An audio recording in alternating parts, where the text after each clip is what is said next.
If you've been on this channel long enough, it's no secret that Nikke is currently my favorite gacha game. I'm very transparent about that.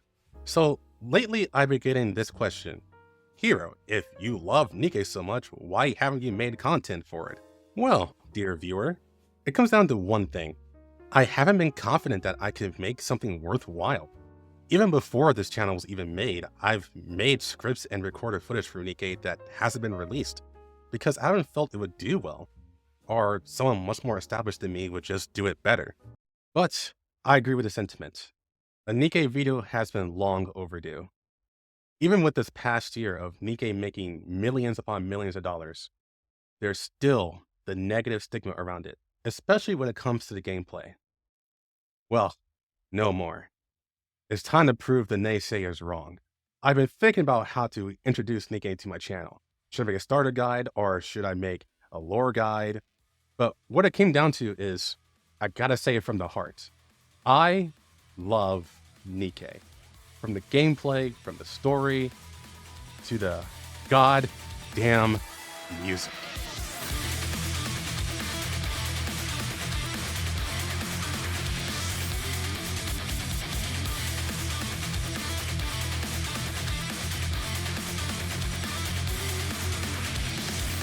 The music in this game is freaking legendary.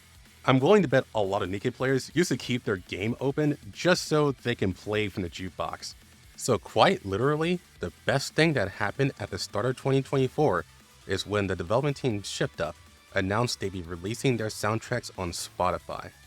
For the next few days after the stream, everyone on Discord would constantly be asking, "Is it up yet? Where's the music? They said it'd be up." I think this is some of the best music I've ever listened to in my life. And I have a lot of respect for music artists and their craft. But Nikke's music is so unique. It's baked into its identity, and it honestly has no right being this consistently good. I bet so many new players get locked in just because of the music just hits. It's like a brainwashing effect. Even if auto battle is doing the work for me this stage, at least I can rock out. Shit, I just mentioned the gameplay. Guess I should talk about that. The gameplay is probably more ragged on than even the media bitching about the fan service. You can't imagine the amount of times I've seen in other gacha communities where people say Nikke's gameplay is boring, requires no skill, can be played with one hand, though that's intentional. And since it's an idle game, when you get a little bit of challenge, the only thing you can do is just sit there and wait until your units are stronger. Because there's no way you can finesse your way through the game, right? There's no such thing as skillful play, right? Wrong! I made enough mistakes in this game. I can help when you. Thank you very much. I appreciate Relasi. You've been a fucking and a lot of the other like meta players have been super fucking helpful. Otherwise, I would have been struggling.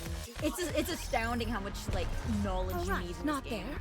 The Booba game needs a bunch of knowledge and strategy. Route established. Ready to go. The Booba game, TM. I have a friend who had a newer account, and she was having a great amount of difficulty with the boss. And she just said, "Yeah, my units are just too weak." So I took a look at her account, noticed she was not using the best units for the job, gave her some advice, and she got closer to being the boss. Then at that point, I decided to pilot her account and screen share my attempts, with me eventually beating the boss. So here's a question. How could she not beat the boss, but I could on her account with no alterations to her team if there is no skill involved in this game? I guess I'm just a hacker. But seriously, here's a real example so you know I'm just not blowing smoke. Here's a stage on hard mode. The recommended combat power is well above mine. In this game, you get penalties for being below the recommended. Without getting into the math, I'm currently eating a roughly 50% stat penalty, which means my stats are cut in half. So let's just take on this boss. I'm first going to show how this fight plays out in just full auto. No manual play whatsoever. I'm mainly doing this just to prove a point on how actually bad the AI is when you can't just bulldoze through the content. Another thing, this fight is on a timer of 3 minutes, which you can see on the top right. A unit already went down and she's meant to be my tank. My DPS suddenly disappears right after, and this fight is basically impossible to win now. My second DPS just eats every single hit like she's addicted to pain and goes down. And it's just a domino effect from there. My team couldn't even last 30 seconds. Now, let's see how this fight plays out with manual piloting. I'm first going to show this without commentary. It's about 2 minutes. Pay attention to my cursor for this because this does matter.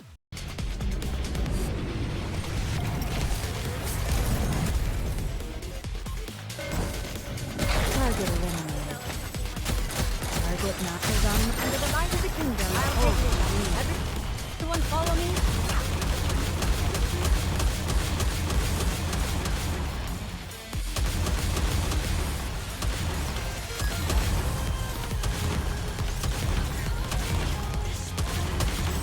Better reload. Hold on under the light of the kingdom. Let's rush on the other.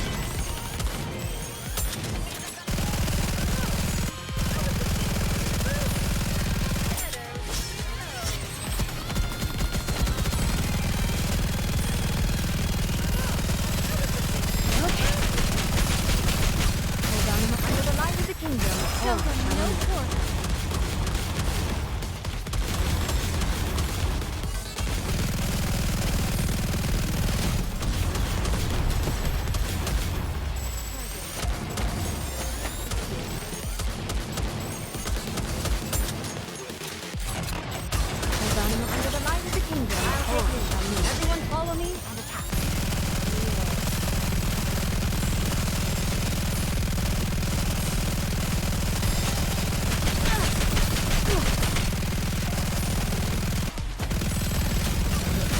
Under the light of the kingdom. Your eyes on what a student can do.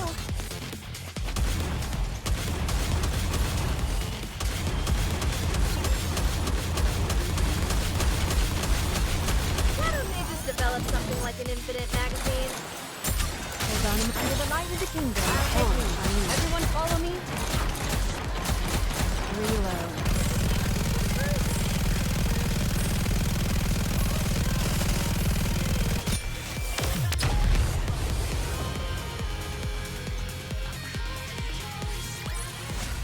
Fancy a drink? So let me explain what happened. At the start of the fight, I immediately switched to Killer DY to charge up the burst gauge on the right. You build burst gauge faster when you rapid fire sniper shots instead of letting them fully charge. When I full burst, I immediately swapped to Red Hood, who was the primary DPS of this team, and start pause buffering. I do this just so I make sure Red Hood's empowered shots hit the core of the boss. When you hit the core, the boss takes triple damage, and the game lets you know when you hit it when you see core hit. I also pause buffer to take out the buildup of ads as soon as possible. If you're wondering how Red Hood disappeared the first time, it's because they shot at her and the volleys can one-shot your team at this deficit. As soon as full burst ends, I immediately start rapid firing with Red Hood and DQ my wife. This lets me use Scarlet's Burst, which is a screen nuke. Very helpful at taking out the excess ads and is the main reason I chose her for this fight. After this, I prioritize taking out these enemies because they are kamikaze bombers who will one-shot any member of your team. You can also take cover against this, but then you will completely lose your cover, which will be extremely bad because this boss has an AoE that will one-shot you without protection. Crown has an ability where after a certain amount of shots, she will taunt the entire field and become invincible for 5 seconds. This is why she is the best tank in the game. When the boss glows like this, it means it's using its AoE. Crown also provides shields for the entire team, but is only good for 1 hit. You see Red Hood and Crown had 2 attacks in cutting, and 1 was eaten by the shield. The other was eaten by cover. After this, we get to our next burst, and the screen nuke takes care of the last of the ads, and also gets rid of the projectiles. We have 2 minutes left, and this is the point where no more ads are spawning. This is now much easier. Now, I do get lucky here. The boss does an AoE attack, and this could have killed Red Hood if not for a perfectly timed burst that put up Crown shields. This fight would still be winnable at this point, but it would have shot up the difficulty by a lot since Red Hood is the primary DPS. I play a little bit safe here and get rid of projectiles, and then I kill the boss with over a minute remaining. So, I went from not even living past 30 seconds to killing the boss in less than 2 minutes.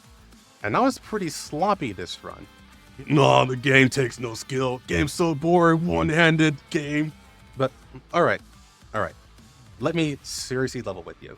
I'm sure at least some of you are thinking, okay, you made your point, but that was only because you were underpowered. If you waited and progressed your account more, you would have been able to auto-battle that stage just fine. And ultimately, yeah, that is correct. I could wait about 3 months to get the materials needed to power my account, or I can do it right now. Get the rewards for clearing a chapter, level up my account, which provides a permanent increase of materials per day, and keep going until I legitimately can't progress further with just skill. At that point, I would be getting more materials than I would be getting if I waited now, which makes me weaker for story content updates, which means I wouldn't be able to complete the story as soon as it comes out. And let me tell you, I'm not waiting to get spoiled by Pyrus' thumbnails. Go subscribe to him, by the way. He is the best Nikke creator by far. And subscribe to me too, and like this video, that way it gets more people, so that they too can learn how great Nikke is. Oh, I mentioned the story, didn't I? I guess I should talk about that. Okay, story. So here's the thing. I'm not going to spoil it. I'm not going to ruin the experience by telling you what it's about. If you want a plot summary or lore details, we can leave it for another video. But I will tell you it's really damn good, and it's still one of my favorite stories of any gacha game. That includes FGO, that includes Honkai Star Rail, that includes Girls Frontline 1. Now, the funny thing about Girls Frontline is I think that story is fantastic.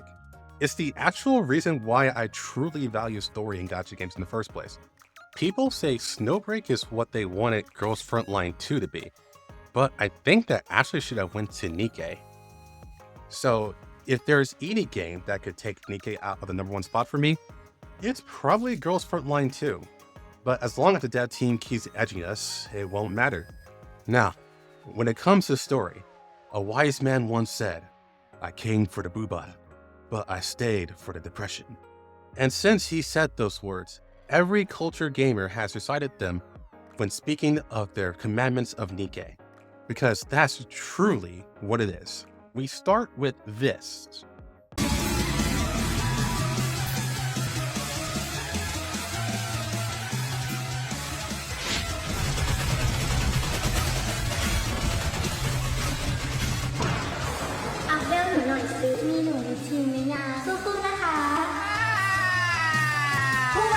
And then we go to this. No! She's alive! Oh no. What the fuck? Oh no! I thought I played a good. Ow, my heart. Oh. Nikke, I want to formally apologize to your game.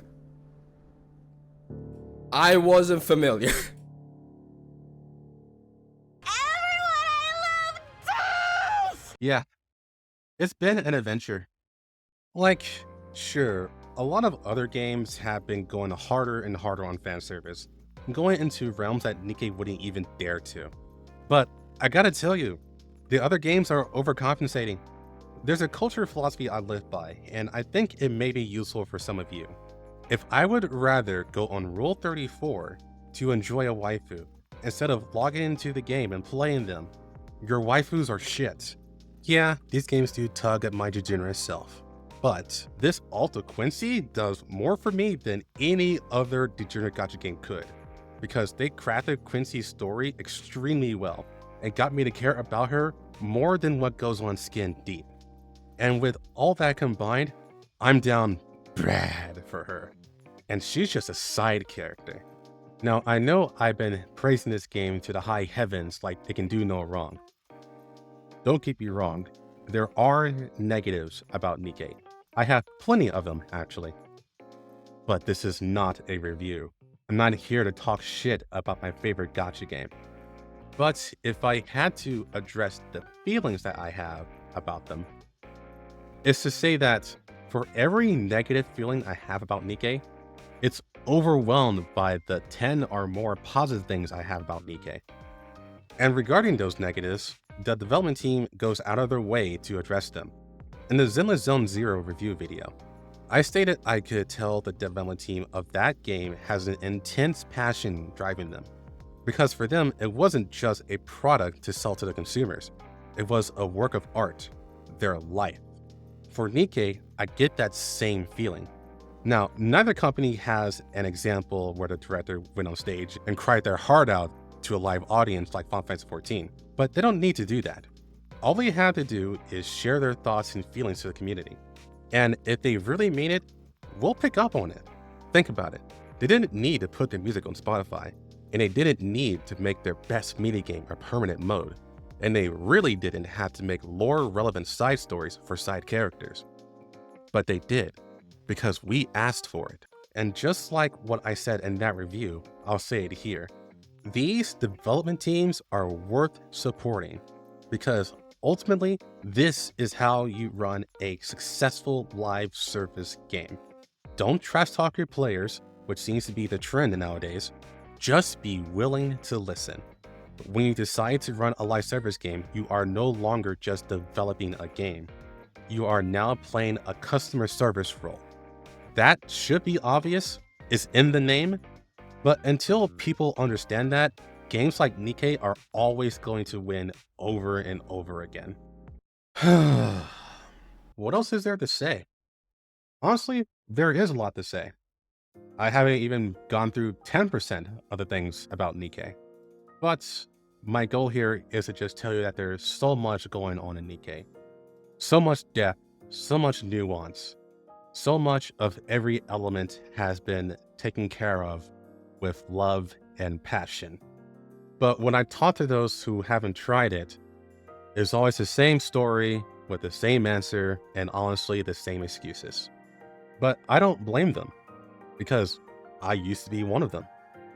The criticisms, the media, the usual talking points were prevalent back when the game came out, and it made me not want to try it for months on end.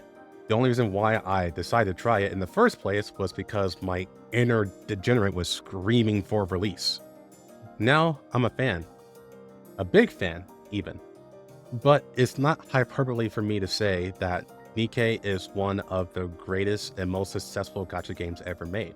Period. But the game will eventually end like all live service games. Whether it be in 5 years, 10 years, or even next year. But regardless of its lifespan, I will be here until the end. But that's just me. What about you guys? Are you all willing to ride or die with this game? If so, leave a comment. I would love to hear what you guys have to say.